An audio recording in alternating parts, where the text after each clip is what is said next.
पंढरपूरमध्ये स्वतःचा प्लॉट घ्यायचा विचार करताय? पंढरपूर शहरापासून अगदी हाकेच्या अंतरावर आणि विठ्ठल मंदिराजवळ असलेला हा प्रोजेक्ट तुम्हाला नक्कीच आवडेल। शिक्षणाच्या दृष्टीनेही परिसर उत्तम आहे, कारण सिंहगड कॉलेज समोरच आहे। तसेच नर्सिंग कॉलेज आणि भविष्यात होणाऱ्या मेडिकल कॉलेजच्या शेजारीच हा प्लॉट प्रोजेक्ट विकसित होत आहे। वाखरी गाव हद्दीत पंढरपूर कराड रोड लगत निसर्गरम्य आणि शांत ठिकाणी हे प्लॉट्स उपलब्ध आहेत। रेल्वे स्टेशन फक्त 2 किलोमीटरवर तर एसटी स्टँड अवघ्या 3 किलोमीटरवर असल्यामुळे प्रवासाची ही उत्तम सोय आहे। 1.5, 2 आणि 11 गुंठ्यांचे प्लॉट उपलब्ध असून किंमत फक्त 3,50,000 पासून पुढे सुरू होते। घर बांधण्यासाठी असो किंवा भविष्यासाठी गुंतवणूक, ही संधी खरंच फायदेशीर ठरू शकते। अधिक माहितीसाठी आजच संपर्क करा।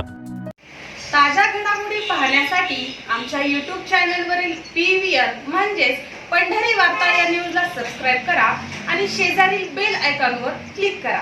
सोलापूर जिल्ह्यातील उजनी धरणावरील जल पर्यटनाचे काम रखडले।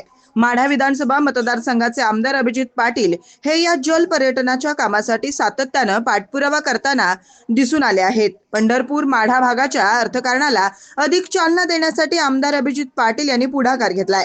एक चांगले पर्यटन स्थळ म्हणून उजनी धरण जगाच्या नकाशावर आणण्यासाठी जे करावं लागेल त्यासाठी पाठपुरावा करू अशी भूमिकाही ते मांडताना दिसून आलेत। परंतु उजनी धरणावरील जल पर्यटनाच्या कामाला सध्या खीळ बसली असून याबाबत आज विधानसभेत आमदार अभिजित पाटील यांनी लक्षवेधीद्वारे शासनाचं लक्ष वेधलंय। वितरित केल्याप्रमाणे अध्यक्ष महोदय, ही लक्षवेधी खूप महत्त्वाची आहे। एक उजनी पर्यटन हा महत्त्वाकांक्षी प्रकल्प माननीय मुख्यमंत्री महोदय, दोन्ही उपमुख्यमंत्री महोदयांच्या महत्त्वाकांक्षी प्रकल्प आहे। या महाराष्ट्र राज्यातलं सर्वात मोठं 123 TMCचं धरण उजनी धरण, ज्याच्यावरती पर्यटन व्हावं आणि या पर्यटनाच्या माध्यमातून फक्त मनोरंजनच नाही तर अध्यक्ष महोदय स्थानिकांना रोजगार निर्मिती होईल, माझ्या स्थानिक त्या ठिकाणी अर्थव्यवस्था मजबूत होईल आणि सर्वांगीण विकासाचा परिसराचा विकास होईल। मंत्री महोदय, या ठिकाणी परदेशातनं पक्षी येतात आणि ते बघायला लोक लांबून येतात। मग बोटिंग असेल, वॉटर स्पोर्ट असेल, पक्षी निरीक्षण असेल, इतर इतकी मोठी संपत्ती त्या ठिकाणी आहे आणि या संपत्तीचा उपयोग त्या ठिकाणी आपल्याला खऱ्या अर्थानं महाराष्ट्राला एक वेगळं पर्यटन स्थळ म्हणून डेव्हलप करण्यासारखं हे स्थळ आहे। आणि मग याच अनुषंगानं त्या ठिकाणी मुख्यमंत्री महोदयांनी मान्यता दिली आणि मुख्यमंत्री महोदयांच्या मान्यतेनुसार अध्यक्ष महोदय याचा प्रस्ताव आराखडा तयार झाला।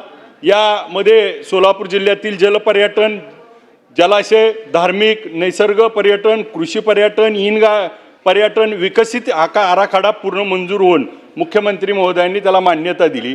342,75,00,000 हा प्रस्ताव तयार झाला। जिल्हास्तरीय समितीवर त्या ठिकाणी सोलापूरचे जिल्हाधिकारी यांच्याकडे तो गेला आणि सुरू झाला। त्याच्यावर मंत्री महोदय टेंडर झालं।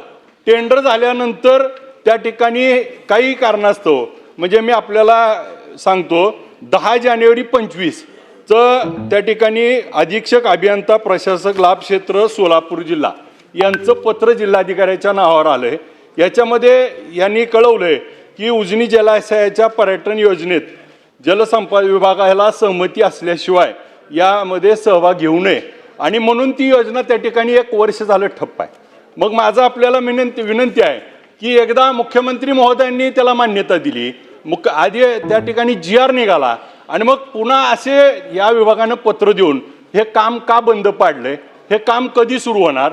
याचबरोबर अध्यक्ष महोदय, मंत्री महोदय विखे पाटील साहेब पण इथं उपस्थित आहेत।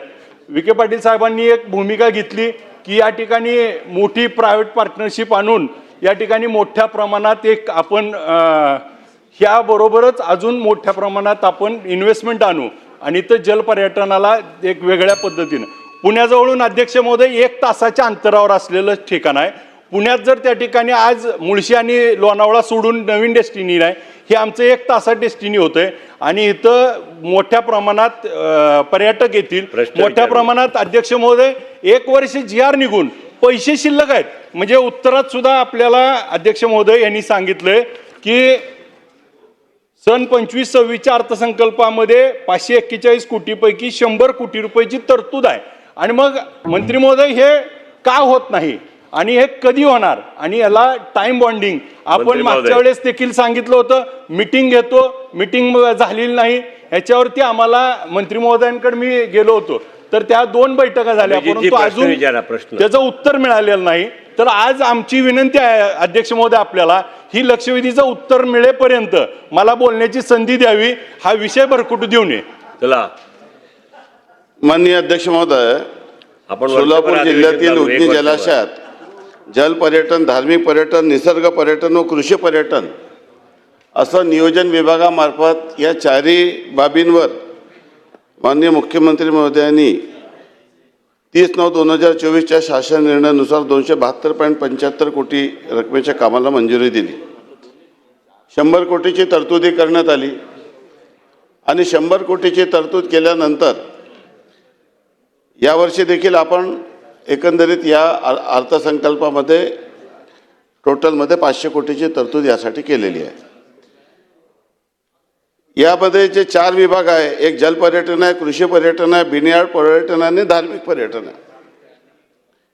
या जे काही या संदर्भामध्ये कृषी पर्यटन, बिनयार्ड पर्यटन आणि धार्मिक पर्यटनाच्या संदर्भामध्ये कुठली अडचण नाही, परंतु जलसंपदा विभागाने त्यांनी स्वतःचं एक स्वतंत्र धोरण केलं आहे 2019ला, 17 जून 2019ला, आणि ते स्वतः देखील त्यांच्या प्रायव्हेट पब्लिक पार्टनरशिपने किंवा ते स्वतः एक्सप्रेशन ऑफ इंटरेस्ट म्हणून काही प्रस्ताव महाराष्ट्राच्या जलपर्यटनाचे त्यांचं स्वतंत्र धोरण या संदर्भात झालं आहे. आणि त्यामुळे जलसंपदा विभागाने स्वतः आपले जे प्रकल्प आहे ते विकसित करण्यासाठी या उद्देशाने ते हाती घेतलेलं आहे. परंतु या उजनीच्या संदर्भामध्ये जेव्हा हा प्रश्न उद्भवला तर निश्चितच एक अतिशय महत्त्वाकांक्षी प्रकल्प आहे. राज्याच्या शिखर समितीने याला मान्यता दिली, मुख्यमंत्री महोदयांनी यांना मान्यता दिली. त्यामुळे या संदर्भामध्ये माननीय मुख्यमंत्री महोदयासोबत बैठक घेऊन काही प्रकल्प जलसंपदा विभागाने विकसित करावे, काही प्रकल्प पर्यटन विभागाने विकसित करावे, या संदर्भामध्ये कुठला तरी एक तोडगा काढणं आवश्यक आहे. आणि या संदर्भामध्ये मी माननीय मुख्यमंत्री महोदयाशी चर्चा केलेली आहे आणि लवकरात लवकर या संदर्भामध्ये एक बैठक आयोजित करून मार्ग काढण्यात येईल. समाधान अवतारे देतो ना. अहो तर माझी आपल्याला विनंती आहे की आपण मुख्यमंत्री महोदयांच्या बरोबर बैठक घेणार, परंतु हे अधिवेशन संपायच्या आत घेणार का? एक. दुसरं, विखे पाटील साहेब समोर बसलेले आहेत, मंत्री महोदय त्या खात्याचे आहेत. मंत्री महोदय, आपल्याला विनंती आहे, आपल्या विभागाचं पत्र आहे, काम करू नये. आपली जी प्रायव्हेट पार्टनरशिपचा जो GR निघाला आहे, नवीन करणार आहे, तर तो सुद्धा आपण, माझी आपल्याला विनंती आहे मंत्री महोदय की तो कधी होणार, आणि आमचा हा जो प्रोजेक्ट आहे ज्याच्यासाठी पैसे मंजूर आहेत आणि जो होऊन एक महाराष्ट्राला एक आयडल होणार आहे, तर तो आपण करू द्यावा. आणि आपला जो काही प्रोजेक्ट आहे मोठा होणारा, तो आपण त्या सेकंड फेजमध्ये करावा अशी माझी विनंती आहे. दुसरी, एक मिनिट अध्यक्ष, आणि दुसरी एक विनंती आहे मंत्री महोदयांना. मंत्री महोदय, तिथं आपल्याकडं 550-600 हेक्टर जमीन आहे, त्यातली काही लोक आता तिथं राहत आहेत आणि मग त्या लोकांवर भयभीत वातावरण झालं की आम्ही जमीन काढून घेणार वगैरे. परंतु हे जलपर्यटन हे नदी पात्रात आहे, म्हणजे पाण्यात होणार असणार देखील, परंतु वातावरण त्यामुळं जमीन कुणाची निघणार नाही. आणि अशा परिस्थितीत कुठेही वातावरण खराब न होता हे जलपर्यटन आणि ह्याच्यासाठी मंत्री महोदय निधी आपण द्यावा आणि त्याची बैठक कधी घेऊन आपण याला कामाला खरी सुरुवात कधी होईल याचं तारीख सांगावी. माननीय अध्यक्ष महोदय, दोघांचे उत्तर द्या. उजनी जलाशयाच्या संदर्भामध्ये फक्त जलपर्यटनचा विषयाचा प्रश्न आहे. बाकीचे 3ही प्रकल्प आपण लवकरात लवकर मार्गी लावू, त्याला काही अडचण नाही आहे. निधी देखील आपण उपलब्ध करून देत आहोत. फक्त जलसंपदा विभागाचा जो स्वतंत्र धोरण आहे त्या संदर्भामध्ये त्यांनी 8 ऑक्टोबरला एक नवीन शुद्धीपत्रक, त्याच्यामध्ये LBD देखील या संदर्भात केलेलं आहे. आणि त्यामुळे नियोजन विभागाने जरी पैसे दिले असतील, परंतु जलसंपदा विभाग त्या धरणातला मालकी जलसंपदा विभागाची आहे. आष्टागाळ्यात अनेक ठिकाणी अशा पद्धतीचा प्रश्न उद्भवलेला आहे की जलसंपदा विभागामध्ये आपण जेव्हा परस्पर मंजुरी देतो त्याला जलसंपदा विभागाची नाहरकत देखील आवश्यक आहे. परंतु मंजुरी देण्यापूर्वी जलसंपदा विभागाची कुठली नाहरकत न घेता प्रकल्पाला मंजुरी दिली जाते आणि नंतर इंटर डिपार्टमेंटल कोऑर्डिनेशनमध्ये अडचण निर्माण होते. मी या संदर्भामध्ये माननीय मुख्यमंत्री महोदयाशी माझी विस्तृत चर्चा झालेली आहे. राज्याच्या पर्यटनाच्या विकासासाठी उत्तर देऊ द्या. पर्यटन आपल्याला महाराष्ट्रामध्ये मोठ्या प्रमाणामध्ये पर्यटकाची संख्या वाढवायची आहे, इतर राज्याचे विदेशातले पर्यटक आपल्याला आणायचे आहे. त्यामुळे या संदर्भामध्ये एक धोरणात्मक निर्णय आवश्यक आहे. चर्चेमध्ये साधारणतः जलसंपदा विभागाने स्वतःचे धरण वेगळे विकसित करावे आणि पर्यटन विभागाने देखील आपलं काम वेगळ्या पद्धतीने करावं आणि जिथं अशा पद्धतीच्या संदर्भामध्ये प्रश्न निर्माण झालेला आहे त्या प्रश्नाच्या संदर्भामध्ये मी आपल्याला पूर्वीच पहिला प्रश्नाच्या उत्तरात मुख्यमंत्र्यांची बैठक घेता सांगितलं, येते. याच अधिवेशनामध्ये या संदर्भामध्ये माननीय मुख्यमंत्री महोदयाशी चर्चा करून मार्ग काढण्यात येईल.